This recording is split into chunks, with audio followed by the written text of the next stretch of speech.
కూటమి ప్రభుత్వంలో డబ్బులు ఎంత వృధా చేస్తున్నారు అనడానికి మరొక ఉదాహరణ యార్లగడ్డ వెంకట్రావు గారు తన పార్టీ పైన అసంతృప్తి వ్యక్తం చేస్తున్న క్రమంలో ఆయన డబ్బు వృధాని బయటపెట్టిన విధానం మనం ఇక్కడ చర్చించుకోవచ్చు.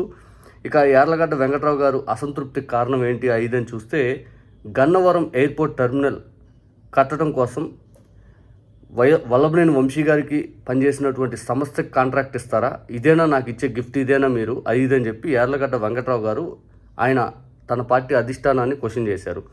వాస్తవానికి ఈ క్వశ్చన్ చేస్తున్న క్రమంలోనే వెంకట్రావు గారు ఏం మాట్లాడారంటే, గతంలో పాత కాంట్రాక్టర్ 80% పనులు పూర్తి చేయడం కోసం 300 కోట్ల రూపాయలు ఖర్చు చేస్తే, కొత్తగా 20% మిగిలినటువంటి బ్యాలెన్స్ కాంట్రాక్ట్ పనులు పూర్తి చేయడం కోసం 206 కోట్ల రూపాయలు కేటాయించడం జరిగింది. ఈ 206 కోట్ల రూపాయలు కాంట్రాక్ట్ వచ్చేసి వల్లభనేని వంశీ గారి కోసం పనిచేసిన ఒక సంస్థకైతే ఇవ్వడం జరిగింది.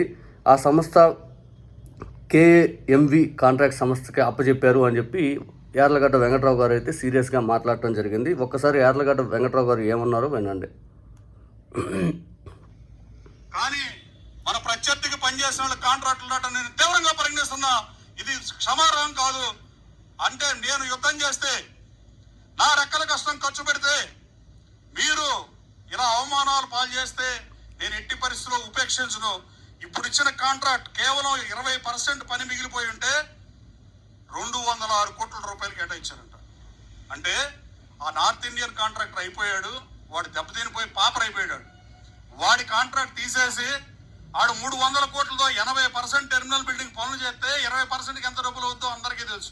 కేవలం 130 కోట్ల రూపాయలు మాత్రమే టెండర్ ఉంటే 130 కోట్లకి టెండర్ ఎవరు వేయలేదనే కారణంతో మళ్ళీ పిలిచి 206 కోట్లు కట్టబెట్టింది. నా ప్రత్యర్థి మీద నేను యుద్ధం చేసినందుకు మీరు నాకు ఇచ్చే గిఫ్ట్ అని అడుగుతున్నా. నేను అది చేసింది ఎవరైనా, ఏ పార్టీలో వాళ్ళే చేయగలరు ఎవరైనా. కానీ అలాగే అంటే మనం యుద్ధం చేస్తే ప్రతివాడు మేము పార్టీ అసలు నన్ను ఏ రోజు ఎవడో కలవనాడు పార్టీ ఎలా అవుతాడో నాకు నిజంగా అర్థం కాని పరిస్థితి. ఈ ఇండస్ట్రీస్లు అంత భయం ఉన్న ఇండస్ట్రీస్లు భయం ఉన్నట్టు ఉండొచ్చు కదా. ఇవాళ ఆ రోజున పార్టీ కాదని, ఇవాళ ఏమో పార్టీ అని ఇంత వెంకట్రావు గారు ఆయన అసంతృప్తి వ్యాఖ్యలు డైరెక్ట్గా తెలుగుదేశం నాయకులే చేస్తారు కదా, ఎవరు చేస్తారు? ఇక కాంట్రాక్టర్ విషయంలో 20% పనులకి ఎంత ఖర్చు చేద్దాం మనందరికీ తెలుసు. 80% పనులకి 300 కోట్లు ఖర్చు చేస్తే, ఇంకొక 20% పనులకు 206 కోట్ల రూపాయలు పెంచి ఇచ్చారు. అని చెప్పి వెంకట్రావు గారు డబ్బు వృధా విషయాన్ని కూడా ఇక్కడ బయట పెట్టడం జరిగింది. మరి కూటమి ప్రభుత్వంలో ఇప్పటికే అమరావతిలో జరుగుతున్న ఏదైతే ఎస్ఎఫ్టీల పేరిట విపరీతంగా దోచుకుంటున్న విధానాన్ని మనందరం గట్టిగా క్వశ్చన్ చేస్తూ ఉన్నాం.